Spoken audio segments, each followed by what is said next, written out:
যে শুক্কুর সাহেবের ছোট ভাই এই গড়ে উঠাচ্ছে বা এই গড়ে থাকে উনি বড় ভাই না? যারা যারা থাকে ওনারা তো অসহায়। ওনারা এখন দেখতেছি বা বলতেছি বা বুঝতে পারতেছি যে ওনারা অসহায় অসহায় মানুষ বলতেছে। না। ওইখানে আবার ওই আরেকজন মালিকানাধীন মালিক বলতেছে উনি নাকি এখানে এই জায়গার খরিদ্দার।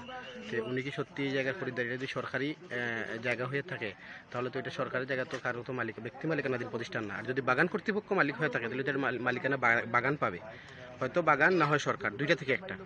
আমি বলি আপনাকে, বিষয়টা একটু ক্লিয়ার করবেন? বাগান এটা সম্পূর্ণ সরকারি সম্পত্তি এবং ডিসির খতিয়ানভুক্ত। এই জন্য ডিসি অফিস বা এসি ল্যান্ড অফিসে কিন্তু জানে যে জায়গাটা কার। সে আলোকে ওনারা কিন্তু পূর্ববর্তীতে এখানে উচ্ছেদ অভিযানটা চালাইছিল, যেটা আমি অবশ্য জানতাম না। আমি পরে ওই দিনই জানছি, ঘটনার দিন যেদিন আমাকে এসি ল্যান্ড অফিস থেকে কোনো কিছু বলা হয়নি।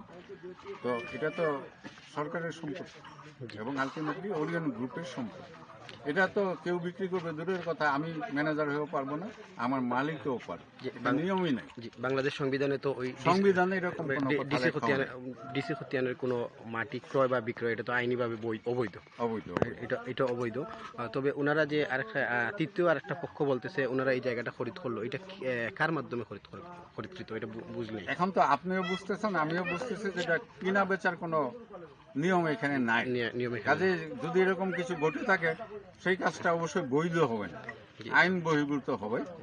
এবং আপনার গেথাতে আমি আরেকটা বিষয় জানাচ্ছি, এই বিষয়টা নিয়ে আমরা আমাদের চা বাগান অফিসে ওই যে মেম্বার সাহেব সহ এলাকার মুরব্বী সহ আমরা বসছিলাম একটা সমঝোতার জন্য, যেহেতু আমরা একই সাথে থাকি পাশাপাশি।